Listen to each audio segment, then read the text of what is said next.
Hey guys, Jules from Sprint Booster here. Today we're doing an install on this 2014 Infiniti Q60.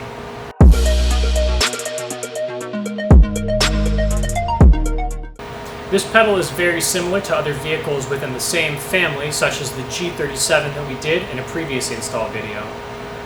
As always, you're going to start the install process by opening the driver's side door and taking the key fob about 20 feet away.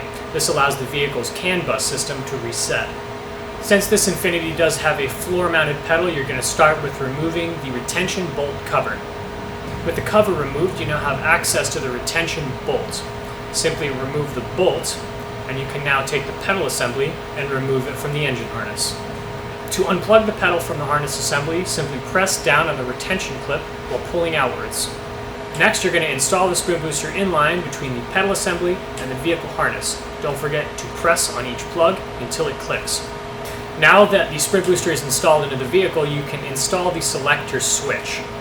Simply take the white plug it into the side of the Sprint Booster itself. Now you're free to mount the selector switch wherever you'd like. Now that the entire Sprint Booster assembly is installed into the vehicle, it's time to fasten the pedal assembly back into the floor of the vehicle.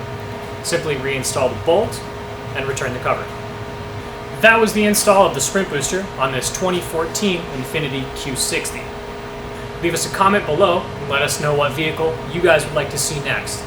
To find your vehicle, you can visit us at sprintboosterusa.com.